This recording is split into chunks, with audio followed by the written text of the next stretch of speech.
Hey guys, मेरा नाम है प्रशांत और आप देख रहे हैं ब्रेक द नॉर्म्स।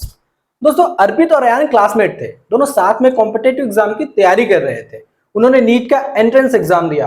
अनफॉर्चुनेटली दोनों के दोनों एग्जाम क्वालिफाई नहीं कर पाए। एग्जाम के बाद छुट्टियां हो गई और छुट्टियों के बाद जब दोबारा कोचिंग क्लासेस शुरू हुई तो अयान को पता चला कि अर्पित ने पढ़ाई छोड़ दी है।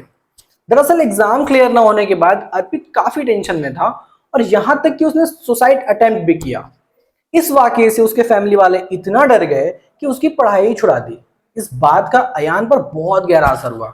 अयान को समझ नहीं आ रहा था कि इतनी छोटी सी बात पर उसका दोस्त सुसाइड अटेम्प्ट और पढ़ाई छोड़ने जैसे डिसीजंस कैसे ले सकता है, जबकि अभी तो ये उनकी तैयारी का सिर्फ दूसरा ही साल था। दोस्तों, अर्पित की तबीयत बिगड़ने लगी थी। उसके घर वाले उसे एक अच्छे डॉक्टर के पास ले गए। अर्पित को ओसीडी यानी कि ऑब्सेसिव कंपल्सिव डिसऑर्डर और क्लिनिकल डिप्रेशन डायग्नोस हुआ और उसका इलाज जारी है। दोस्तों, ये कहानी फिक्शनल है यानी कि काल्पनिक।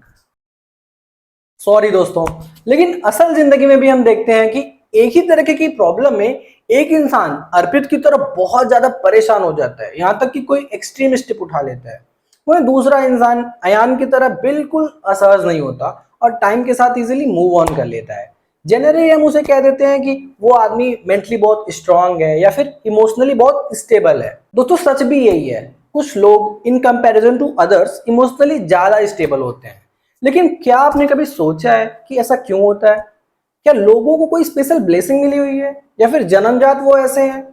क्या हम भी अपनी मनचाही मेंटल स्ट्रेंथ पाकर इमोशनली स्टेबल हो सकते हैं? सारे सवालों का जवाब इसी वीडियो में मिलेगा, तो लास्ट तक वीडियो जरूर देखिएगा। दोस्तों, ऐसा संभव हो पाता है इंसान के अच्छे कॉग्निटिव एबिलिटी यानी कि सही सोच और व्यवहार की वजह से। मुझे पता है कि मेरी सोच सही नहीं है या फिर मैं अपने साथ हो रही चीजों और इंसिडेंट्स को अपने माइंड तक सही से एक्सप्लेन नहीं कर पाता हूँ। ये चीजें लोग आसानी से एक्सेप्ट नहीं करते हैं।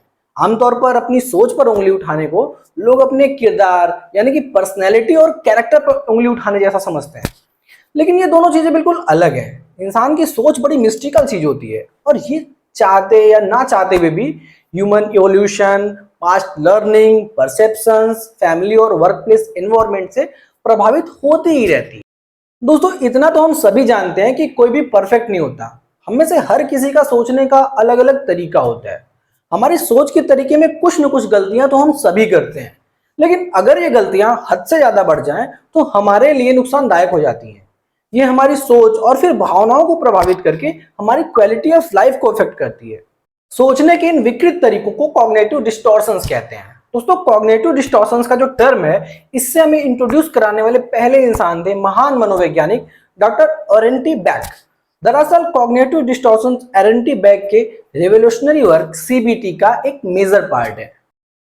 रिवायर सीरीज में हम सभी तरीके के कॉग्निटिव डिस्टॉर्शंस और उनको सही करने की तकनीक पर चर्चा करेंगे।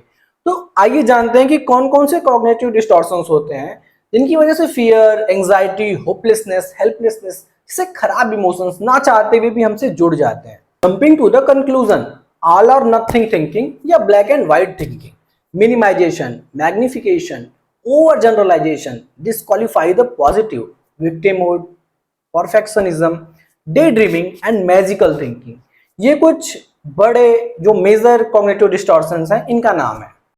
दोस्तों, ज्यादातर नाम आपने पहली बार सुने होंगे और सुना भी होगा, तो इनके बारे में ज्यादा जानकारी आपको नहीं होगी। कोई बात नहीं, इसे समझना कोई रॉकेट साइंस नहीं है, क्योंकि अगले कुछ वीडियोस में एक एक करके हम सभी कॉग्निटिव डिस्टॉर्शंस और उनके सोल्यूशन की बात करेंगे। और मैं आपको विश्वास दिलाता हूं कि इसके बाद अपने अंदर के कॉग्निटिव डिस्टॉर्शंस को आप बड़ी आसानी से पहचान पाएंगे, और ना सिर्फ पहचान पाएंगे बल्कि उसे फिक्स भी कर पाएंगे और अयान की तरह हर सिचुएशन में मेंटली परफेक्ट और इमोशनली स्टेबल हो पाएंगे। वीडियो देखने के लिए आपका बहुत बहुत धन्यवाद।